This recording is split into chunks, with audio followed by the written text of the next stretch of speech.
Hey, this is Travis Dow from Podcastnik.com. We talk about alchemy and Czech history, the history of Germany, and even uncouth parts of history in the Secret Cabinet. Stop by Podcastnik.com if you like history podcast. That's podcastnik.com. But now do enjoy Ryan's History of Ancient Greece.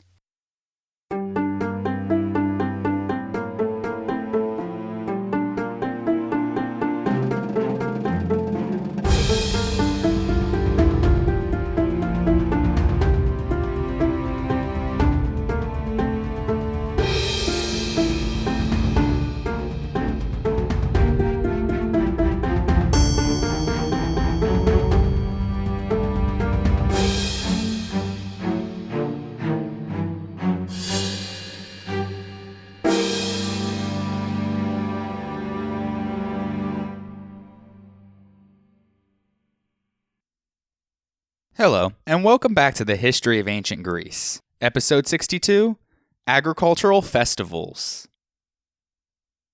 Festivals helped to fill the great vacancies of life for the ancient Greeks. As the philosopher Democritus put it, quote, "A life without celebrations is like a road that has no ends," end quote. And festivals helped to regulate the flow of life. Without them, the passage of life was in a constant danger of becoming monotonous and undifferentiated, especially for a time that didn't have the type of entertainment options that we have today.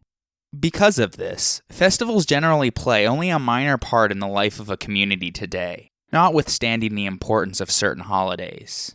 This state of affairs is characteristic of societies that regard their holidays as peripheral and whose members do not closely identify with one another through the collective memory of shared experience.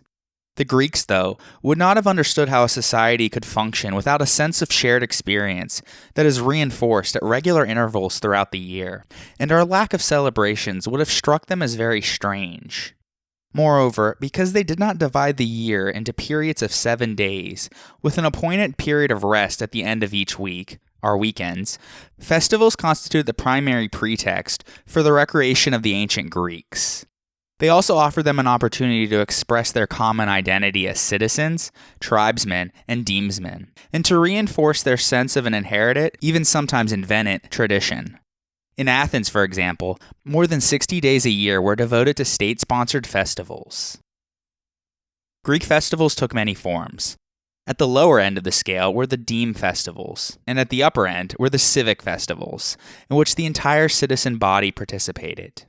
In some cases, even resident aliens and slaves were allowed to attend. The best attended of all, though, were the prestigious Panhellenic Festivals, which attracted celebrants from all over the Greek world. We discussed those at Olympia, Delphi, Nemea, and Corinth in detail in episode 21. Each festival was a unique expression of worship, tailor-made to the deity in whose honor it was held. A number of features, though, were common to many, including a procession to a deity's shrine, with ritual stops along the way, the singing of hymns, the decorating of a wooden object that embodied the deity's power, athletic, musical, and dramatic contests, and finally, the most essential feature of all was a blood sacrifice performed on an altar in front of the deity's shrine, followed by the distribution of meat amongst the priests and worshippers. Our knowledge of Greek festivals is not sufficiently detailed enough to allow us to know the precise significance that they held for the people who celebrated them. In general, the impulses that propelled the Greeks to congregate and perform elaborate and complicated rituals incorporated fear and anxiety on the one hand, and relief and gratitude on the other, as the majority of Greeks lived precariously between famine and surplus. Hardly surprisingly, then, many of their festivals were designed to garner favor from the gods in order to secure a regular supply of foodstuffs. And as one might expect, many festivals of Demeter and Kore were tied to the annual cycle of grain cultivation. But also celebrated were Dionysus, Poseidon, Apollo, and Artemis, who all played roles in the overall harvest. Barley and wheat were the staple crops, sown during the fall in most Mediterranean lands. Great anxiety surrounded the fateful question of when to plow and sow, as the farmer must plant late enough to coincide with the autumn rains, yet early enough to allow the shoots to become established before the onset of the winter cold. Therefore, the most important festivals and rituals connected with grain cultivation are clustered around sowing time, And since the majority of ancient Greeks lived directly or indirectly off of the land, they were probably more concerned with the rituals that were linked with their natural year more than any others. This is just speculation, but they therefore may well have felt more in need of, and closer to, the traditional deities worshipped in the festivals that marked the sowing and harvest.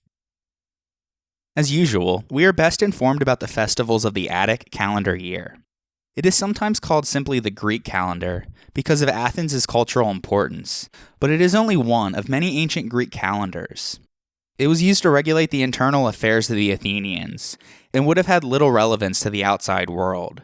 For example, the Theban calendar had different names for their months, and their year began in midwinter. But in Athens, the new year began 6 months later, just around midsummer. Also, while Greek months were supposed to begin with the first sighting of the new moon, that was determined locally, and thus had a degree of variability. In Athens in particular, it was up to a magistrate to determine when a month ended and a new one began. In many years, the months in the two communities would have more or less coincided, but there is no sign that they tried to keep the days of the months exactly aligned, and they would have seen no reason to do so. Furthermore, like the other Greeks, since the Athenian calendar was based on the phases of the moon, it was in a state of almost constant turmoil. A lunar calendar is extremely convenient in a subliterate society for arranging the dates of monthly festivals, payments of debt, public assemblies, and so forth, but as a basis of marking the passage of the seasons, though, it is virtually useless, because the lunar year is 11 days shorter than a solar year. Since the success of the harvest was thought to depend on ritual activity performed at precise moments of the year, the Greeks had to insert extra days, or even an extra month, from time to time in order to keep their calendar in line with the annual circuit of the sun. In fact, over a 19-year cycle, they had to insert 7 extra months. Although relatively abundant, the evidence for the Attic calendar is still patchy and often contested. As it was well known in Athens and of little use outside Attica, no contemporary source had set out to describe the system as a whole. Furthermore, even during the well-sourced 5th and 4th centuries BC, the calendar underwent changes, not all of which are perfectly understood. As such, any account given of it must be a tentative reconstruction, as no complete list survives anywhere, with all 12 months set out in order. Regardless, the Athenian months were named after both gods and festivals. Although the Athenians started their new year in midsummer, we are going to start our description of their festivals in the autumn and work our way back around. Early in the month of Panhellenic, which is late October or early November, on the 7th day took place the Panhellenic in honor of Apollo. Its name literally means bean stewing, from Paianis, or bean, and epsion, or to boil, and was in reference to the sacred offerings given during this time. A hodgepodge of pulse was prepared into a stew and offered to Apollo in his capacity as sun god and ripener of fruits, and to the Horai, as the first fruits of the autumn harvest. Another offering on this occasion was the Eleusinian, which was a branch from an olive or laurel tree, bound with purple or white wool, and around which were hung various fruits of the season, pastries, and small jars of honey, olive oil, and wine. It was intended as a thanks offering for all of their blessings received, and at the same time as a prayer for similar blessings and protection against evil in the future.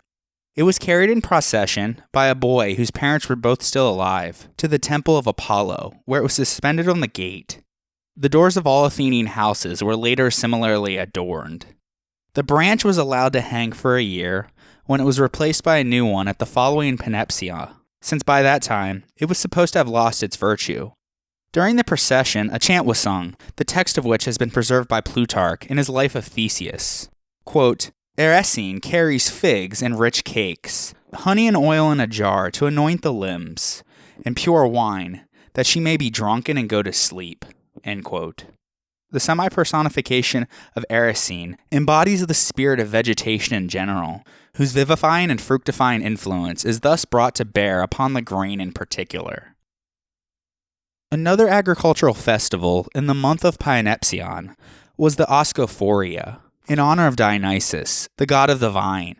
The festival may have had both agricultural and initiatory functions.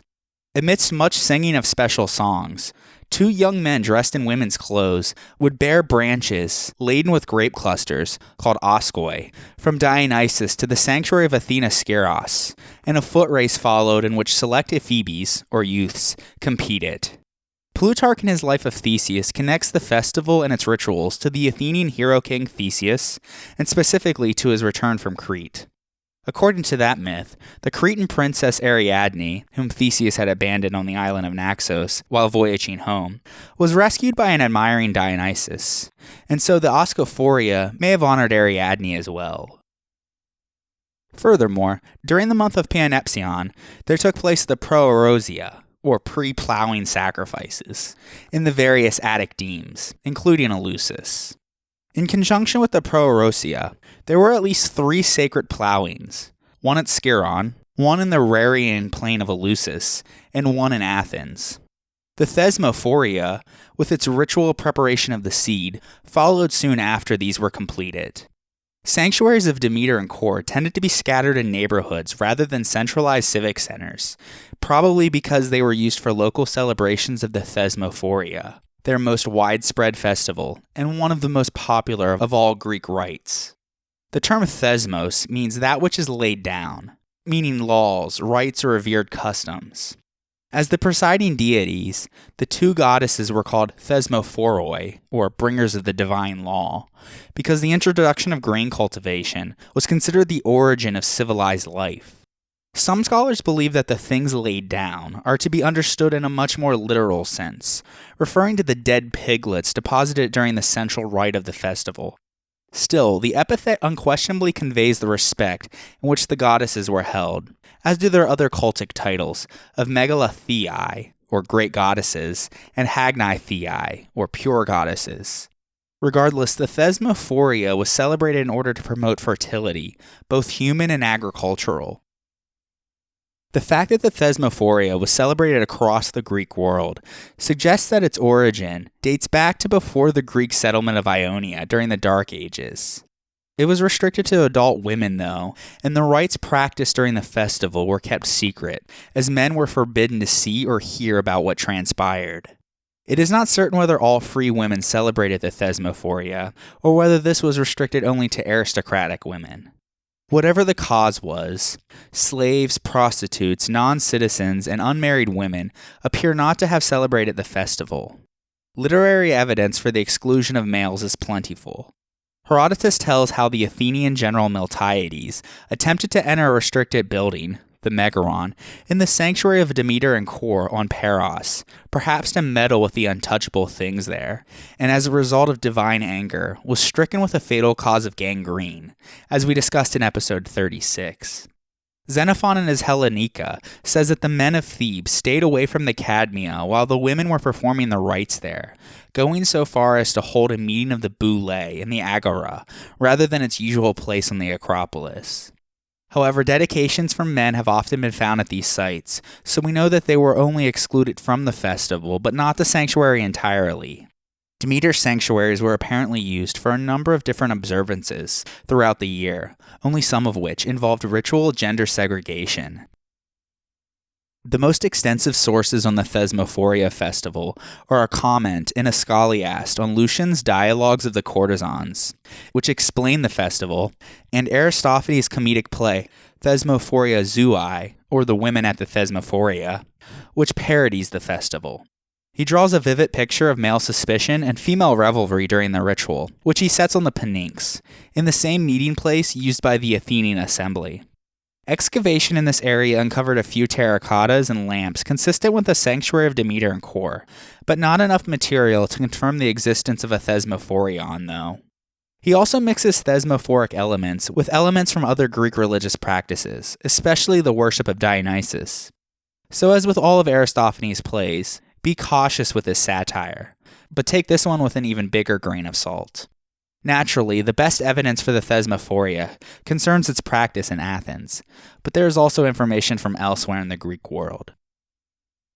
The Attic Thesmophoria took place over 3 days, from the 11th to the 13th of the month of Panepsion, which corresponds to late October or early November, and was the time of the Greek year when the fields were plowed and seeds were sown, as we have mentioned. The Thesmophoria may have taken place in this month in other cities, though in some places, such as Delos and Thebes, the festival seems to have taken place in the midsummer, and thus was associated with the harvest instead. In other places, the festival lasted longer. For example, in Syracuse, the Thesmophoria was a 10-day-long event. Married aristocratic Greek women gathered in their local sanctuary of Demeter, often called the Thesmophorion.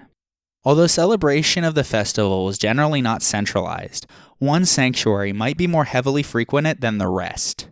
Most had a few modest cult buildings or a simple shrine, called a megaron, rather than an elaborate temple.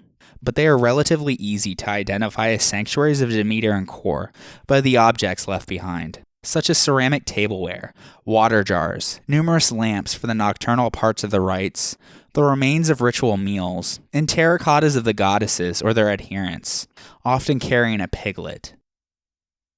The sacred objects used and acts performed during the Thesmophoria were kept secret. We hear of ritual dances, processions, and special foods, particularly bread. For example, the Delian celebration, held in the late summer month of Metageitnion, involved an event called the Megalartia, or large loaves, and bread also seems to have played an important role in the celebrations at Corinth. Only one source, the Scholiast on Lucian, describes the ritual in detail, and his version refers to Attic custom. He writes that during the Attic Thesmophoria, pigs were sacrificed, and their remains were cast into the snake-infested chasms of Demeter and Kore, which were chambers either called megara or aduta. This was done in honor of Euboleus, a herdsman whose swine were swallowed in the abyss when Hades abducted Kore. Euboleus reappears as a deity in Eleusis, as a euphemistic name of Hades. An inscription from Delos shows that part of the cost of the Thesmophoria there went towards paying for a ritual butcher to perform the sacrifices for the festival, but literary evidence elsewhere suggests that in other places, the sacrifices may have been made by the women themselves. After an unspecified amount of time later, the decomposed remains of these piglets were retrieved from the pits by women called bailers, who were required to spend 3 days in a state of ritual purity before descending into the megara. The piglets' remains were then placed on altars to Demeter and Kore and mixed with the seeds of grain. The Scholiast says that pine branches and wheat bread baked in the shape of snakes and phalluses were also added. The remains were then scattered on the fields where the seeds were sown, in the belief that this thanks offering would ensure a good harvest and the procreation of their people. This bizarre rite, which was perhaps seen as a kind of reenactment of Persephone's descent to Hades, was evidently intended to facilitate the germination of the grain, but why it took this precise form is a complete mystery. According to some scholars, this practice was the clearest example in Greek religion of agrarian magic. It is not certain how long the remains of the pigs were left in the megara either. The fact that they had decomposed by the time that they were retrieved shows that they had been left in the pits for some time though. Possibly they were thrown in during one festival and retrieved the next year. However, if they were thrown in during the Thesmophoria and retrieved in time for the sowing of the seeds that year, then they may have only been left in for a few weeks before being taken out again. Regardless, the ritual deposition of piglets was probably widespread, as piglets were cast in a megara at Potnia and Boeotia, and excavations of Demeter and Kore sanctuaries at Cnidus and Priene, and those of the earth goddesses of the Cabarian, have uncovered such pits. At Eleusis, several deep shafts, rich in organic matter, were found around the porch of the so-called Telesterion. This has been taken as evidence that the Thesmophoria was held there, as well in other demes of Attica. Some have argued that the story of Persephone's abduction was the mythical foundation for the ritual, as the piglet is representative of the female genitalia, and the piglets falling into the earth to be resurrected with the grain symbolizes the descent and ascent of Persephone. And so the Thesmophoria and the Eleusinian Mysteries shared the same myth, but were interpreted in different ways. Other scholars have suggested that the Homeric hymn to Demeter, usually thought to recount the origin of the Eleusinian Mysteries, is actually, in fact, an etiological account of the Thesmophoria. Anyways, the first day of the Thesmophoria at Athens was called Anatus, which means ascent, perhaps with reference to the women's retrieval of their remains from the chasms, or because it relates to the ascent of Persephone from the underworld, which was celebrated at the festival. Or maybe because on this day, the women celebrated at the festival ascended to the shrine called the Thesmophorion. Regardless, the aristocratic married women gathered in the sanctuary of Demeter, bringing supplies of food and setting up tents as temporary accommodations, as they would spend the rest of the festival staying in these rather than at home. Preparations for the rest of the festival were also made on this day, and 2 women were elected to oversee the celebrations. The second day of the Attic Thesmophoria was called the Nestia, or fasting, because this was a day of fasting, imitating Demeter's mourning for the loss of her daughter. On this day also, no public business or sacrifices were conducted in the city by the men, and other women not attending. The women at the festival sat on the ground on seats, made of plants which were believed to be an aphrodisiac. As part of the proceedings, the women engaged in a ritual obscenity, sex talk, and mockery called iskrologia. This seems to have been a mainstay of the goddess's segregated worship. Its mythical explanation is that when Demeter was grieving for Persephone, scurrilous jokes and gestures caused her to smile. And so the sex talk was the verbal equivalent of the piglets, pine branches, and phallic shapes handled by the participants. The women's heightened awareness of their own sexuality and reproductive ability was powerful. Therefore, it could be deployed to aid the growth of crops, yet dangerous to male prerogatives. Therefore, its unfettered expression was limited to the festival context. The third and final day of the Attic Thesmophoria was called Calla Jenia, or beautiful birth. On this day, women called upon the goddess Calla Jenia, praying for their own fertility, making clear the connection between agricultural bounty and women's fertility. They may have eaten pomegranate seeds, and this was probably the day of the feast, which was presided over by the arcusai, or leaders, elected from each deme. While the women were celebrating the Thesmophoria, the men weren't sitting at home idle either. During the same 3-day span, the Athenians held the Apatoria, on which occasion the various phratries, or clans, met to discuss their internal affairs. On the first day of the festival, called Dorpeia, banquets were held towards the evening at the meeting place of the phratries, or in the private houses of its members. On the second day, called Anarissus, from Anaruin, meaning to draw back the victim's head, a sacrifice of oxen was offered at the public cost to Zeus Fratrius and Athena. On the third day, called Coriotis, children born since the last festival were presented by their fathers or guardians to the assembled phratry members. After an oath had been taken as to their legitimacy, and the sacrifice of a goat or a sheep, called Maon, their names were inscribed in the phratry's register. The name Coriotis is derived either from Koros, meaning a young man, thus making it the Day of the Young, or less probably from Cairo, to shear, because on this occasion young people cut their hair and offered it to the gods. The children who had already entered puberty also made offerings of wine to Heracles. On this day also, it was the custom for boys still going to school to recite pieces of poetry in contests and to receive prizes for their victories. Festivals in honor of the dead formed a major feature of the calendar as well. The most spectacular was the annual ceremony held in honor of the war dead. Known as the Taphi, or burials, it took place at the end of the campaigning season, in early winter. Thucydides describes it as follows, quote, 3 days before the ceremony, the bones of the fallen are brought and put in a tent, which has been erected, and people make whatever offerings they wish to their own dead. Then, there is a funeral procession in which coffins of cypress wood are carried on wagons. There is one coffin for each tribe, which contains the bones of the members of that tribe. One empty bier is decorated and carried in the procession. This is for the missing, whose bodies could not be recovered.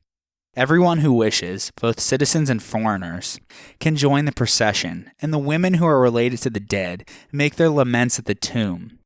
When the bones have been placed in the earth, a man chosen for his intellectual gifts and general reputation makes an appropriate speech in praise of the dead, and after the speech, everyone departs. End quote. And now, let us take a short break for a word from our sponsors. The History of Ancient Greece is powered by the CLNS Media Network, and today's episode is brought to you by Great Courses Plus. There's so much to be gained by exploring the small details of extraordinary stories, and with the Great Courses Plus, I am always discovering something new. There's unlimited access to thousands of fascinating video lectures on a variety of topics to choose from: history, science, literature, even photography and chess, all presented by some of the greatest professors and experts in the world. I love that I can watch lectures from my TV, computer, mobile device, or stream the audio with the Great Courses Plus app. This week, I recommend watching their series on great mythologies of the world. It features a fascinating lecture on gods and humanity in Greek thought, which explores the relationships between gods and humans. In particular, it gives a really interesting look into how the kidnapping of Persephone led to inspiration for the Eleusinian Mysteries. I know you're going to love the Great Courses Plus as much as I do. Sign up today, and as one of my listeners, you'll receive unlimited access to enjoy all of their courses for free for 1 month. But you need to sign up through my special URL, thegreatcoursesplus.com/Greece. Get started today. Go to thegreatcoursesplus.com/Greece. That's thegreatcoursesplus.com/Greece. And now, let us turn our attention back to the ancient Greeks. Athenian farmers anxiously awaited, during the month of Memakterion, which was late November or early December, because during the month of Poseidion, which was late December or early January, the grain sprouted and began to grow. By the time of the Haloa festival at the winter solstice, which celebrated the harvest, it became evident whether the farmers had chosen their sowing dates wisely. This festival was celebrated principally at Eleusis, and was not only in honor of Kor and Demeter, as the protector of the grain of the earth, but also Dionysus, as the god of the grape and of the vine, and Poseidon, as the god of seashore vegetation. Haloa seems to mean threshing floor, and thus relates to the process of loosening the edible part of the cereal grain after harvest. Epigraphic evidence from the 4th century BC shows that huge amounts of firewood were used, probably for the bonfires that were typical of solstice ritual. At this point of the year, the grain was dormant due to the cold, as only the returning heat of the sun during the springtime could bring it to fruition.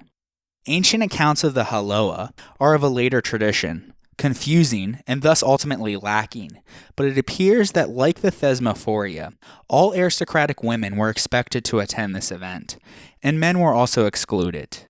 Interestingly enough, though, men still had a legal and moral expectation to pay for their wives' expenses in these festivals. Ritualistically, the Haloa was also similar to the Thesmophoria.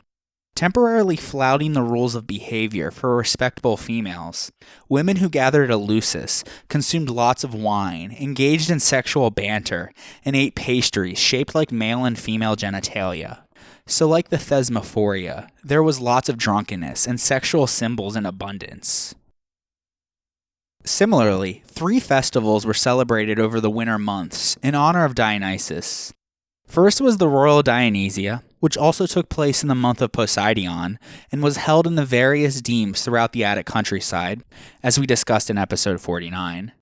In the month of Gemelion, which was late January or early February, the Linnea took place, which we discussed in episode 54, and in the month of Anthesterion, which was late February or early March, the Anthesteria was held, which marked the ceremonious opening of the jars containing the newly fermented wine from the previous autumn's harvest. It also had aspects of a festival celebrating the dead. We discussed the Anthesteria in episode 48. That same month, the Lesser Mysteries took place, just as the grain stalks entered their prime phase of growth. There will be more, though, on the Lesser Mystery shortly. In the month of Elaphebolion, which was late March or early April, the city Dionysia took place in Athens, a festival celebrating the god Dionysus and the wine harvest, in which the central events were the procession of a giant phallus and theatrical performances. We also discussed the city Dionysia in episode 49. The next 2 months were Munichion, which was late April or early May, and Thargelion, which was late May or early June. Perhaps surprisingly, the main festival held at the onset of the harvest, known in Attica and some Ionian cities as the Thargelia, and in other Greek lands as the Thalassia, had early ties to Apollo and Artemis rather than Demeter. Homer describes the Thalussia as the first fruit offerings to Artemis, and Apollo was the patron of the Thargelia. But by the Hellenistic period, Theocritus describes the Thalassia on Cos as a Demeter festival. On the other hand, we know that Demeter was an important figure in the harvest folklore of Greek peasants, who sang songs to her as they reaped. Regardless, the Thargelia was held on the birthdays of Apollo and Artemis, that being the 6th and the 7th of the month of Thargelion, or about the 24th and 25th of May respectively. Essentially an agricultural festival, the Thargelia included a purifying and atoning ceremony. While the people offered the first fruits of the earth to Apollo in a pot of boiled vegetables, known as Thargella, as a token of their thankfulness, at the same time it was necessary to propitiate him, lest he might ruin the harvest by excessive heat, possibly accompanied by famine or pestilence. On the 6th, or the first day of the festival, a sheep was sacrificed in the Acropolis to Demeter Chloe, or of the green shoot, invoking her power of fertility, and perhaps a swine to the Fates. But the most important was the ritualistic sacrifice of 2 humans as scapegoats, called pharmakoi, in order to purify Athens. 2 men were chosen amongst the ugliest and poorest cripples or criminals. On the day of the sacrifice, they were feasted at public expense, and then led around with strings of figs on their necks, and whipped on the genitals with branches of figs. When they reached the place of sacrifice on the shore, they were stoned to death, their bodies burnt, and their ashes thrown into the sea, or over the land, to act as a fertilizing influence. And so they symbolically carried away all the ills and impurities that might result in harm to the city or its ripening crops. The ceremony on the following day, the 7th, was of a more cheerful character, though. All kinds of first fruits were carried in procession and offered at the suburban shrine of Apollo Pythios, and just like at the Panepsia, branches from an olive tree, bound with wool, were carried by children and were affixed by them to the doors of the houses. These branches, originally intended as a charm to avert failure of the crops, were afterwards regarded as forming a part of the supplicatory service. Choruses of men and young boys took part in dithyrambic contests, the prize for which was a tripod that the victors dedicated at the Pythion. Furthermore, on this day, adopted persons were solemnly received into the genos and fratria of their adoptive parents. While all of this was taking place, the Athenians also sent sacred ambassadors, called theoroi, to Delos with sacrificial victims and choruses for the musical competitions there. The festival of the Scyra was held in the midsummer month of Scyrophorion, which was late May or early June. Like the Thesmophoria, it was celebrated at a number of sites in Attica. Its most prominent feature was the procession that led out of Athens to a place called Scyron near Eleusis, in which the priestess of Athena and the priests of Poseidon and Helios took part, under a ceremonial canopy called the Scyron, which was held up by the Etiobutidae. At Scyron, there was a sanctuary dedicated to Demeter and Kor, and one to Athena. The month of Scyrophorion marked the dissolution of the Athenian calendar year, and so, as a festival of dissolution, the Scyra was a festival proverbial for license, in which men played dice games, but a time also of daytime fasting and of inversion of the social order. It's a poorly understood festival celebrated by married women who temporarily abstained from sex. As the bonds of marriage were suspended, women banded together and left the quarters where they were ordinarily confined, to eat garlic together according to ancestral custom, and to sacrifice and feast together at the expense of the men. The Scyra is the setting for Aristophanes' comedic play, the Ecclesia Zuzai, in which the women seize the opportunity afforded by the festival to hatch their plot to overthrow male domination. Similarly, during the month of Hecatombion, which was late July or early August, there was also the Chronia, a festival where social restraints were temporarily forgotten. Slaves were released from their duties and were allowed to participate in the festivals alongside their masters, and so slaves and masters, both rich and poor, all feasted together to give thanks for the harvest. They played games such as dice, or kaiboy, knucklebones, or astragaloi, and a board game known as pesoi. The freedom from work and social egalitarianism enjoyed on the day represented the conditions of the mythical Golden Age, when Kronos still ruled the world. In the Golden Age, the Earth had spontaneously supported human life, and since labor was unneeded, slavery had not existed. It was a period of thorough harmony, in which hierarchical, exploitative, and predatory relationships were non-existent. Other than the Chronia, there is only limited evidence of religious devotion to Kronos. The Roman playwright Accius describes the Chronia in order to explain its perceived influence on the Saturnalia, a festival to Saturn, the Roman equivalent of Kronos. Also during the month of Hecatombion is the Panathenaic Festival, marking the beginning of the Athenian calendar year and celebrating the birthday of Athena. There will be much more on this in a future episode. In the month of Metageitnion, which was late August or early September, the Athenians celebrated the Heraclei, a festival dedicated to the divine hero Heracles, at the Kynosargis Gymnasium outside of the walls of Athens. We discussed this in episode 47. In the month of Bodromion, which was late September or early October, on the 7th day, the Athenians celebrated the Bodromia, in the honor of Apollo Bodromios, or the helper in distress. The festival had a military connotation, as they gave thanks to the gods for their assistance to the Athenians during their wars. Sacrifices were also made to Artemis Agroterra, or the Huntress. An armed procession would take 600 goats to their temple, where they would all be sacrificed by the Polemarchus in honor of their victory at the Battle of Marathon. This rite derived from a vow that was made before the battle, which in turn derived from the custom of making a slaughter sacrifice, or sphagion, to Artemis Agroterra before any battle in general. Finally, the Eleusinian Mysteries were also held in the month of Bodromion, which was about a month before the plowing and sowing began once again, thus renewing the agricultural cycle. The gods in their festivals, whether state or local, were public and shared by all Greeks, or at least by all of those in a particular polis, clan, or village. But many Greeks felt a need for a more personal and individual involvement in religion, and for comfort and hope. They found this in what were called the Mysteries. These were ceremonies by which the participants felt themselves to be renewed and purified, and in which they were offered some sort of immortality through knowledge.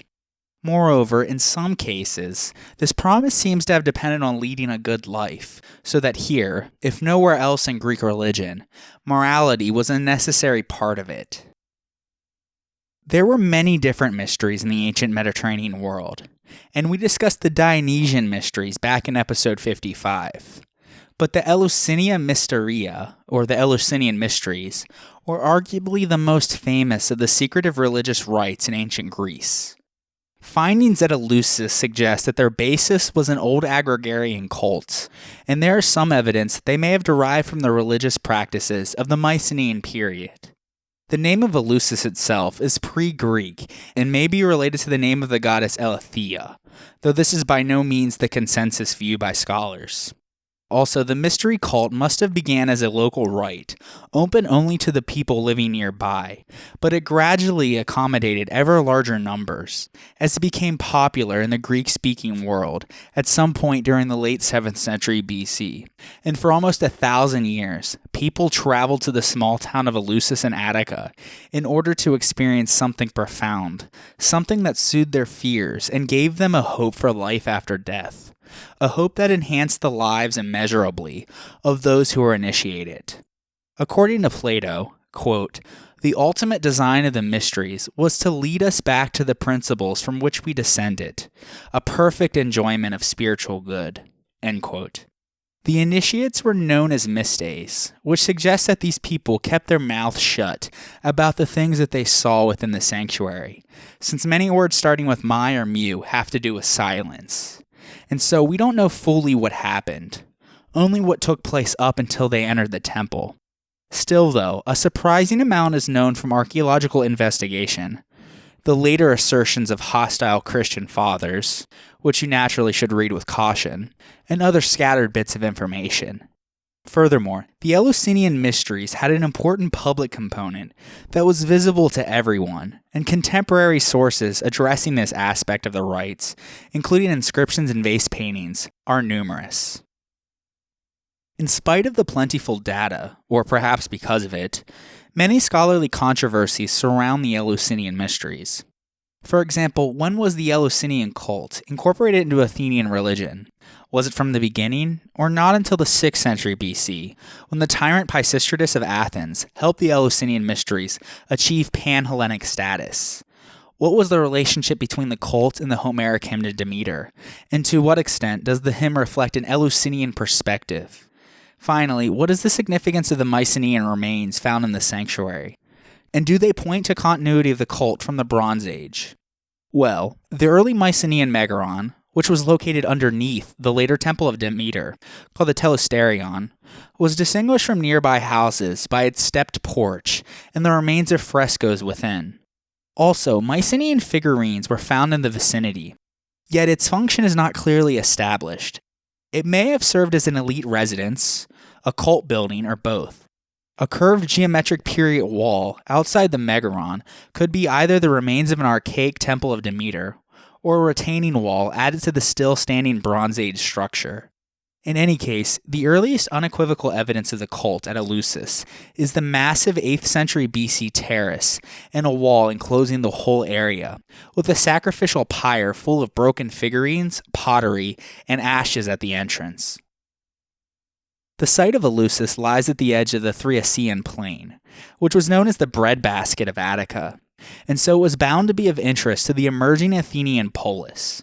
Legend tells of a war between the two towns when Erechtheus was king at Athens, and Eumolpus, the first celebrant of the Mysteries, was king at Eleusis. The resulting settlement left financial control of the cult entirely in Athenian hands, while ritual responsibilities were shared between two aristocratic families, the Eumolpidae of Eleusis and the Characes of Athens. The chief priest of the Mysteries, the Hierophant, or the revealer of sacred things, was always a Eumolpidae, while the Charax, or herald, and Didakos, or torchbearer, two other important officials, were both Characis. Second only to the Hierophant was the priestess of Demeter and Kore, who could have come from a number of different families. Hers was probably the oldest office associated with the cult, as their duties extended to several of the local, deme-level festivals of Demeter at Eleusis. Inscriptions reveal an ongoing struggle for ritual authority between the Hierophant and the priestess of Demeter in the 4th century BC, when a Hierophant was convicted of impiety for usurping the priestess's right to preside at the Haloa. Many of the sacred personnel connected with the Mysteries seem to have held their offices for life, a fact that sets the Eleusinian priesthoods apart from most others among the Greeks. There were only two requirements for membership into the Mysteries, those being the ability to speak Greek, because the rituals were spoken in Greek, and the consecrating of an oath that you were free from blood guilt, meaning that you had not committed a murder. Women and slaves were even allowed initiation. Furthermore, initiation into the Mysteries required time, effort, and a cost that, while substantial, was not out of the reach even for the poor. Those who wished to participate, and had the means to do so, were expected to undergo a long period of preparation, beginning with the Lesser Mysteries in the month of Anthesterion, which was late February or early March, as we mentioned. It was also 7 months before the Apoptii, or the Greater Mysteries, which took place in late September or early October. It's not clear whether initiates were admitted to the Greater Mysteries in the same year. Some scholars believe that they were, while others argue that it was for the one in the following year. Regardless, the Apoptii was held every year, but every 4 years they celebrated it with special splendor in what was known as the Pentateuchus. Little is known of the Lesser Mysteries, but they took place in the suburb of Agrae at Athens, in the sanctuary of Meter Rhea, under the direction of Athens' Archon Basileus, and they involved purification of candidates by bathing in the Ilissus River, or through the use of the Dios Kodion, a sacred fleece obtained by sacrificing a ram to Zeus Malikios. Together with the sacred way that connected Athens to Eleusis and the Athenian temple of Demeter, called the Eleusinian, which was located between the Agora and the northwest corner of the Acropolis, the lesser mysteries helped to cement the relationship between Athens and Eleusis and shape the Athenian identity of the festival as a whole. Candidates for initiation into the mysteries, known as Mysti, had to seek a sponsor from the Eumolpidae or Carycus to guide their spiritual preparation, a process known as myesis.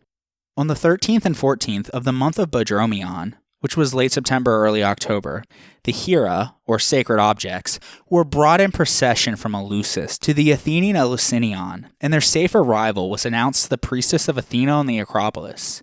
Priestesses from Eleusis carried these objects in boxes on their heads, and so they couldn't have been very large or heavy, but we know almost nothing else about them except that they played a central role in the climactic rite. The next day, the 15th of the month, was the first day of the mysteries proper, called the Agrimos, or the Gathering.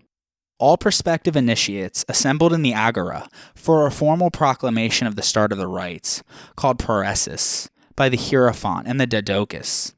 At this time, they probably paid their fees, which has been calculated to have been the equivalent of several days' wages.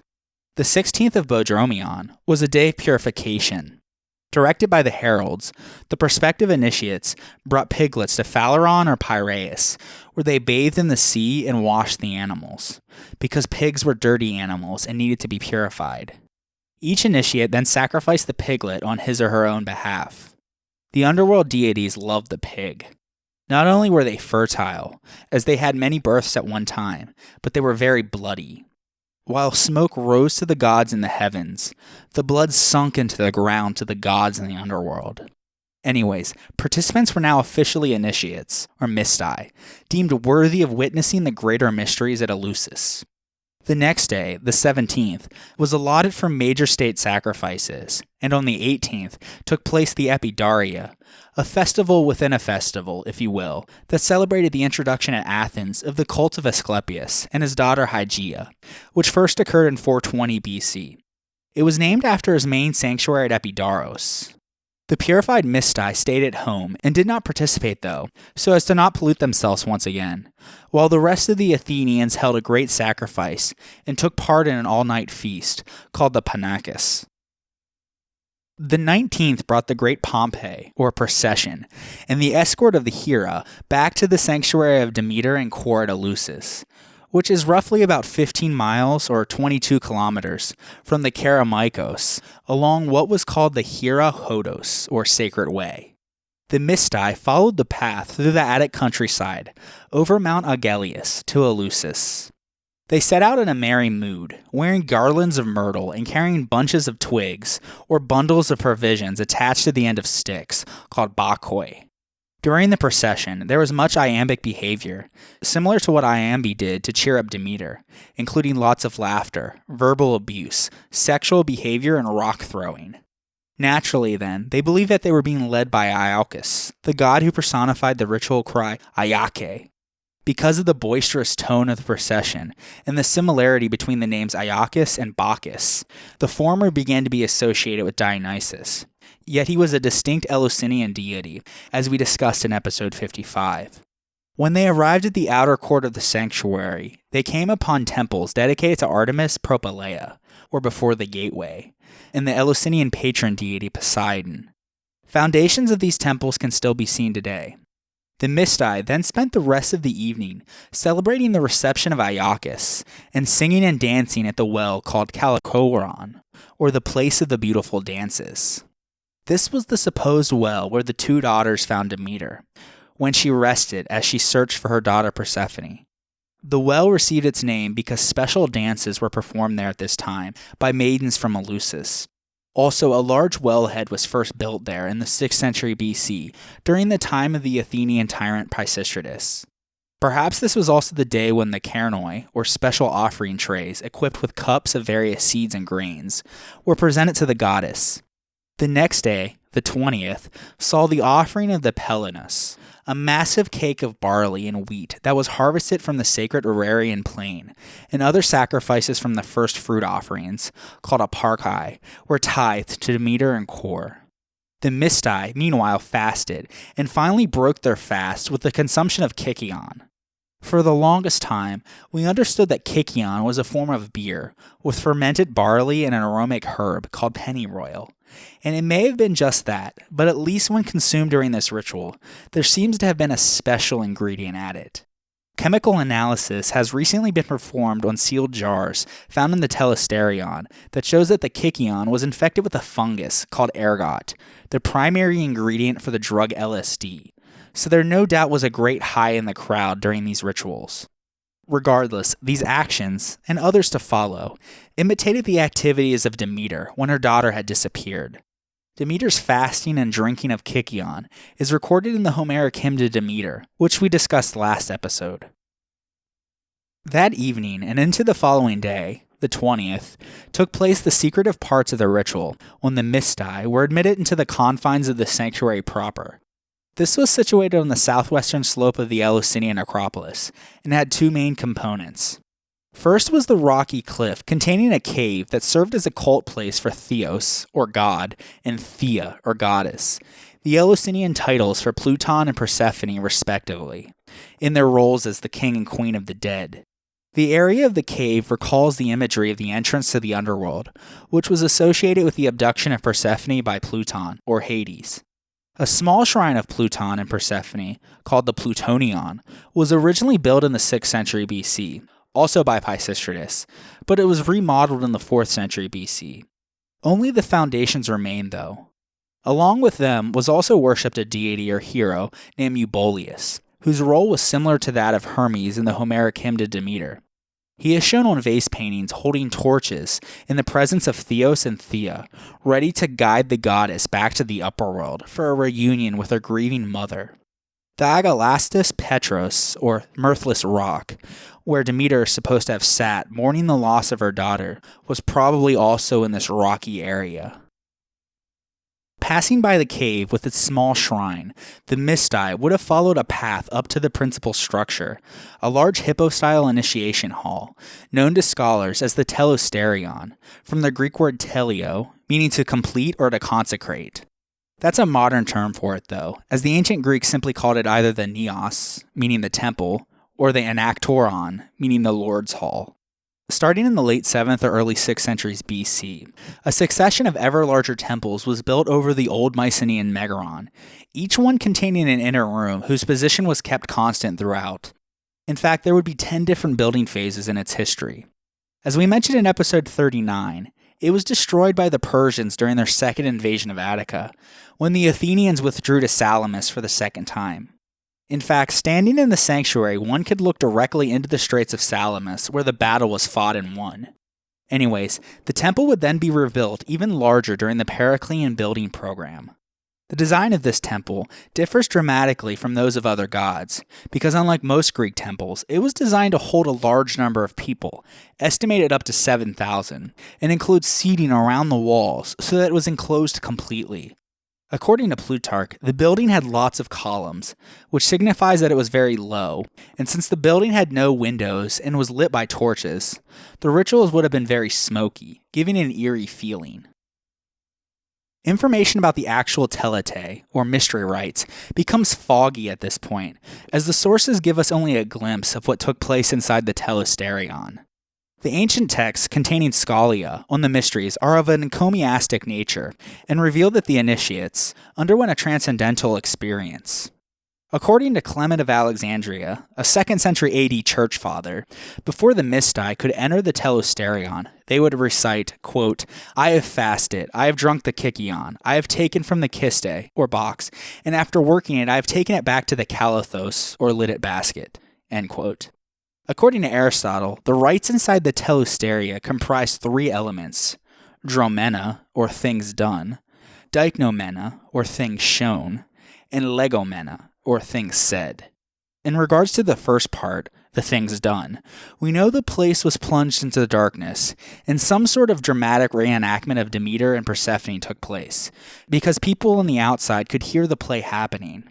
Plutarch said that the boisterous crowd was made submissive with awe and wonder.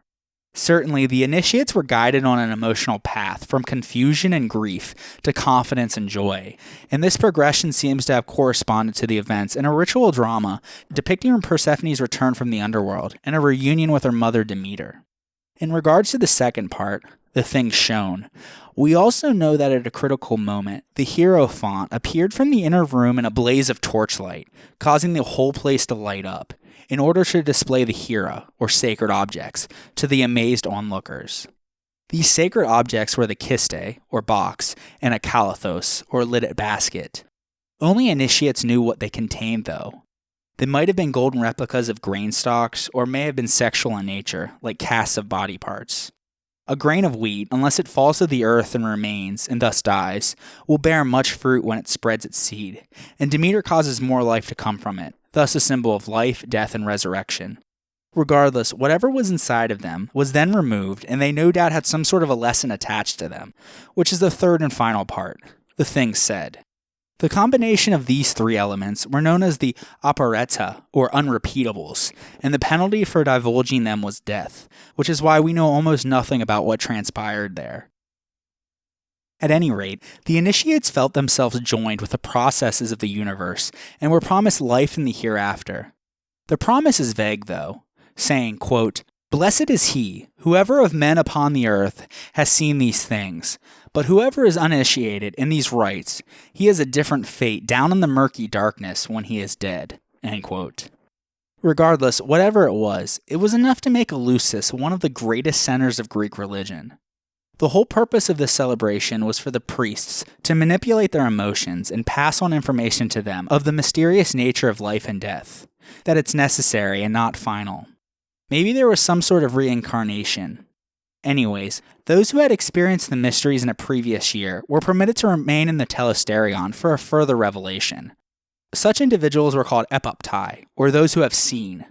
The longevity of the mysteries, no doubt, was mediated by the powerful psychoactive ingredient contained in the kykeon drink. Following the climactic rites, on the 21st, bulls and pigs were sacrificed to the goddesses and the other Eleusinian deities, and an all-night feast was accompanied by dancing and much merriment. The dances took place in the Rarian field, which according to tradition was the spot where grain grew for the first time. Early the next morning, the 22nd, the initiates honored the dead by using special vessels, called plemakoe, to pour libations of water towards both the east and the west. The people looking both to the sky and the earth shouted in a magical rhyme, the phrase, "reign and conceive." On the 23rd, the mysteries ended and everyone returned home. On the day after the mysteries concluded, the 24th, the Athenian boule met in the Eleusinion to review the conduct of the festival and to deal with any infractions of sacred law, a custom that was attributed to Solon. The earliest votive deposits in the Eleusinion date to the 7th century BC, and it received architectural elaboration in the 6th century BC. It contained a temple of Demeter and Kor, altars, and many inscribed decrees relating to the conduct of the mysteries, as well as a temple of Triptolemus, the Eleusinian hero who is said to have introduced the knowledge of grain cultivation to the world, flying about on his winged chariot. Particularly in the period of empire, Athens promoted the mysteries, along with the knowledge imparted by Triptolemus, as its unique gift to the world. Heralds were sent to other cities to declare a sacred truce of 55 days, which allowed time for pilgrims to travel to Athens, be initiated, and return home. The first fruits decree, issued around 435 BC, details the collection of an annual tithe of grain from every deme in Attica and the Athenian allies, and urges that every Greek city likewise join in the offering. We don't know how many Greek cities heeded this rather high-handed request, but Athens clearly succeeded in securing for Eleusis a Panhellenic reputation and status, which it maintained until the end of antiquity. Even as the cult gained renown across the Greek world, however, the Eleusinian version of the Demeter core myth remained surprisingly localized. Other cities often had their own versions of the myth that failed to be displaced because they, like the traditions of Eleusis, were venerable tales tied to local landmarks, such as wells, caves, or rocky outcroppings. Even the Homeric hymn to Demeter reflects a generic, pan-Hellenized version of the Attic cult. Euboleus, the titles Theos and Thea in the Mirthless Rock are omitted from the story, while Triptolemus is barely mentioned. On the next episode, now that we have discussed the domains of Zeus and Hades, we will turn our attention to the realm of the other brother, Poseidon, who governed the aquatic world, a defining factor for the ancient Greeks, with its terrible, unbeatable powers, but also with the unexpected dangers that come with navigation. So join me next time on the history of ancient Greece, episode 63, The Lord of the Sea.